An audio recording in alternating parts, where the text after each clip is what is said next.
ये कहानी एक सच्ची घटना पर आधारित है जिसका कि वर्णन हमें बाइबल में मिलता है। बाइबल के अनुसार इस पृथ्वी पर आए हुए सबसे पहले मनुष्य का नाम एडम था और पहली महिला का नाम ईव, जो कि इस धरती पर एडम की पत्नी थी, जिन्हें कि ईश्वर ने स्वर्ग से भगा दिया और ये दोनों पृथ्वी पर आकर रहने लगे, जहाँ पर कि उन्होंने 3 बच्चों को भी जन्म दिया, जिनके नाम केन, एबल और सेत होता है। लेकिन केन अपने भाई एबल को जान से मारकर वहाँ से भाग जाता है और पूर्व की ओर काफी दूर निकल जाता है, जहाँ पर कि उसकी मुलाकात वोचर से होती है, जिनके साथ में वो रहने लगता है। दरअसल वोचर्स उन लोगों को कहते हैं जिन्हें कि ईश्वर ने स्वर्ग से निकाल दिया है। इधर केन कुछ ही समय में वोचर का राजा बन चुका था और वो अपना साम्राज्य बढ़ाने लगता है, लेकिन जिस पाप की वजह से इन लोगों को स्वर्ग से निकाला था वो पाप अभी भी इन्हीं के अंदर होता है, जिसकी वजह से ये लोग खुखारे जीव बन जाते हैं। हमें सेत के बारे में बताया जाता है, जहाँ पर की सेत की 6 पीढ़ी बीत चुकी है और उसके बाद की पीढ़ी में लेबेत जन्म लेता है। इसकी बेटी का नाम नोवा होता है। फिर एक दिन लेमेक और नोवा समुद्र के किनारे बैठी होती है, जहाँ पर की लेबेत नोवा को अपने पूर्वजों के बारे में बता रहा होता है। तभी लेबेत को कुछ ही दूर कुछ लोग आते हुए दिखाई देते हैं, जिन्हें की देखकर वो नोवा को छिपने के लिए कहता है और नोवा पास ही के पत्थर के पीछे छिप जाता है। फिर वहाँ पर एक तुबुल नाम का आदमी आता है, जो कि केन की जनरेशन का आदमी होता है। वो लेमेत से एक जादुई पत्थर निम जोहर के बारे में पूछता है, जो कि स्वर्ग से आया हुआ था, पर लेमेत कहता है कि ये दुनिया स्वर्ग की है और वही उसका पता जानती है। अब इतने में तुबुल की नजर मेत के हाथों पर पड़ जाती है, जहाँ पर एक सफेद रंग का कपड़ा बंधा हुआ होता है, जिससे कि तुबुल समझ जाता है कि लेमेत भी हमारे ही वंश का है, इसलिए वो तुरंत ही लेबेत को मार देता है। और नोवा भी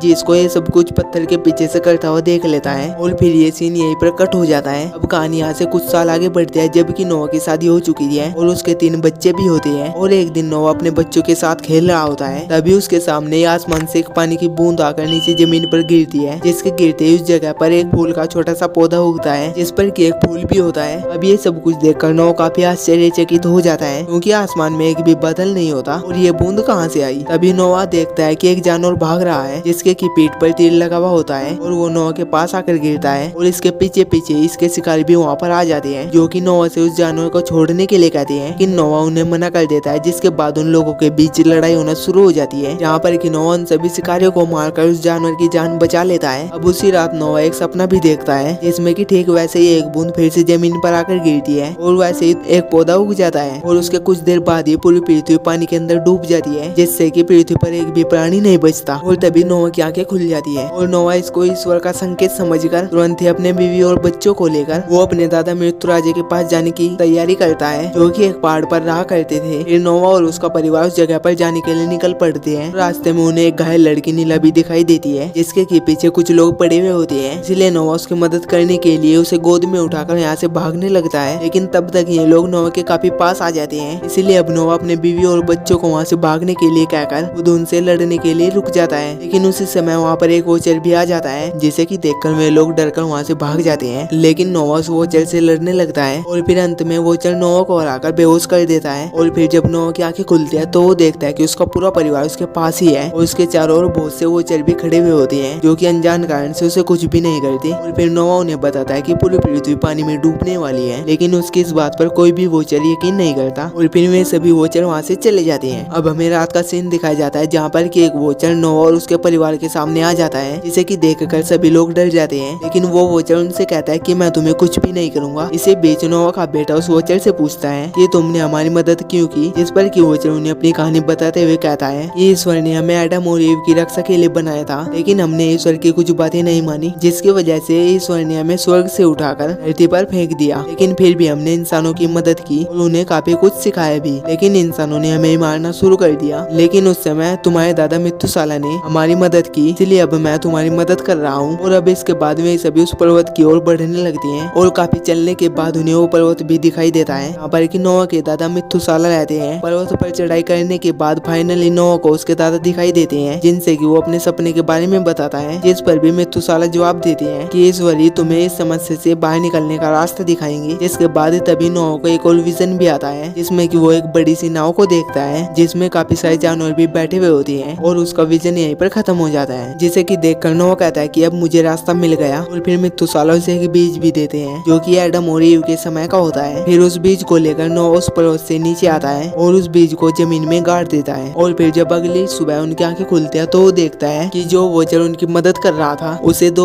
वोचर पकड़कर कहीं पर लेकर जा रही है। लेकिन नोवा जैसे उनसे लड़ने के लिए उनके पास जाता है, तभी उस जगह पर जमीन के नीचे से पानी निकलने लगता है, जहाँ पर कि उसने बीज को गाड़ा था। और फिर कुछ ही समय बाद पूरी बंजर जमीन पानी से भर जाती है और अब वहाँ पर चारों ओर पेड़ पौधे और फल फूल उगने लगते हैं, जिन्हें की देखकर उन दो बच्चों को भी नोवा पर विश्वास हो जाता है और अब वे भी उसकी मदद करने के लिए तैयार हो जाती है। फिर नोवा सभी को बताता है कि हमें इन सभी पेड़ों की लकड़ियों की मदद से एक बहुत ही बड़ी नाव बनानी है और फिर सभी लोग नाव बनाने में लग जाते हैं और इसी तरह देखते ही देखते कई साल बीत जाते हैं और नाव का आधा काम खत्म भी हो जाता है। और फिर तभी आकाश में नोवा को पक्षियों के झुंड दिखाई देते हैं, जहाँ पर कि हर जाति का एक जोड़ा पक्षी उसकी ओर ही आ रहे होते हैं और देखते ही देखते वहाँ पर जानवर भी आने लगते हैं जो कि जोड़े में होते हैं, ताकि जब पूरी पृथ्वी पानी से भर आए तभी ये जानवर अपने वंश को आगे बढ़ा सके। और फिर इसके बाद तुबुल वहाँ पर अपनी सेना लेकर आता है जो कि उस नाव पर कब्जा करना चाहता था, लेकिन नोवा उनसे कहता है कि इस नाव में तुम्हारे लिए कोई भी जगह नहीं है क्योंकि तुमने पूरी जिंदगी बहुत ही गलत काम किए हैं, इसलिए तुम इस नाव में नहीं बैठ सकते। इस पर फिर तुबुल अपने लोगों को लेकर नोवा पर हमला करने लगता है, लेकिन उसी समय वहाँ पर वो चढ़ आ जाते हैं, जिन्हें की देखकर तुबुल और उसकी सेना पीछे हट जाती है और जाते जाते वो ये भी धमकी देकर जाता है कि मैं ये नाव लेने के लिए जरूर आऊंगा। अब नोवा का सबसे छोटा बेटा हैम वो नोवा से गुस्सा हो जाता है क्योंकि नोवा ने उनसे कहा था कि वो उन सभी के लिए उनकी बीवियां ढूंढेगा, जिस पर कि नोवा बताता है कि अभी इसका समय नहीं है क्योंकि किसी भी समय पूरी पृथ्वी पानी में डूब सकती है। और इस बात से गुस्सा होकर हैम वहाँ से चला जाता है और उसके जाने के बाद नोवा की पत्नी उसे इला के बारे में बताती है कि हम उसकी शादी हैम से कर सकते हैं, लेकिन नोवा कहता है कि बचपन में लगी चोट के कारण वो कभी भी माँ नहीं बन सकती। अब इन सभी से परेशान होकर नोवा की पत्नी मित्तू के पास जाती है और वो उनको सब कुछ बता देती है, लेकिन मित्तू साला उसकी इस बात को ये कहकर टाल देती है कि जैसा ईश्वर चाहेंगे बिल्कुल वैसा ही होगा। अब फिर एक दिन इला जंगल में घूम रही होती है, ये तभी वहाँ पर उसे मित्तू साला दिखाई देते हैं। यहाँ पर मित्तू साला इला से कहते हैं कि तुम काफी सालों से मेरे परिवार में रह रही हो, इसीलिए अब तुम भी मेरे परिवार का हिस्सा बन चुकी हो, लेकिन मैंने आज तक तुम्हें कुछ भी नहीं दिया। और ऐसा कहकर फिर मित्तू साला आइला के पेट को छूते हैं, जिससे कि उसकी चोट पूरी तरीके से भर जाती है। अब ये होने के बाद आइला नोवा के बड़े बेटे सैम के पास जाती है। दरअसल सैम और आइला एक दूसरे से काफी प्यार करते हैं। वहीं पर दूसरी ओर हम देखते हैं कि नाव का काम पूरी तरीके से खत्म हो चुका है और सारे जानवर एक एक करके उसमें जा रहे हैं। फिर दूसरी ओर हम हैम को देखते हैं जिसने कि अपने लिए एक लड़की ढूंढ ली होती है, जिसके साथ वो नाव की ओर आने लगता है, लेकिन तभी उस लड़की का पैर वहाँ पर एक जानवर के पिंजरे में फंस जाता है, इसलिए हैम उसका पैर छुड़ाने लगता है। लेकिन तभी पीछे से तुबुल और उसकी सेना नाव पर कब्जा करने के लिए आ रही होती है, इन्हें की देखकर नोवा जल्दी से हैम की ओर बढ़ता है और वो उस लड़की को वहीं पर छोड़कर हैम को जबरदस्ती नाव में लेकर जाता है और वहीं पर काफी सारे वोचर तुबुल और उसकी सेना के साथ लड़ने लगते हैं। और अब देखते ही देखते नोवा का सपना में सच होता हुआ दिखाई देता है, जहाँ पर कि चारों ओर से पानी बहने लगता है, जिससे कि जमीन पर मौजूद सभी लोगों की पानी में डूबकर मौत हो जाती है। लेकिन फिर हम देखते हैं कि तुबुल भी उसी नाव में छिपकर बैठा हुआ है। फिर वो नोवा को हैम के खिलाफ भड़काकर से नोवा से बदला लेने के लिए कहता है। वहीं पर दूसरी ओर आइला की भी तबीयत काफी ज्यादा खराब हो जाती है और फिर नोवा की पत्नी सभी को बताती है कि आइला प्रेग्नेंट है, लेकिन इस बात से नोवा काफी ज्यादा गुस्सा हो जाता है और फिर वो कहता है कि हम ईश्वर की मर्जी के विपरीत ही काम कर रहे हैं। और साथ ही साथ वो ये भी कहता है कि अगर लड़का पैदा हो तो वो दुनिया का आखिरी इंसान होगा और अगर लड़की हुई तो मजबूरन मुझे उसे मारना होगा। अब इस बात से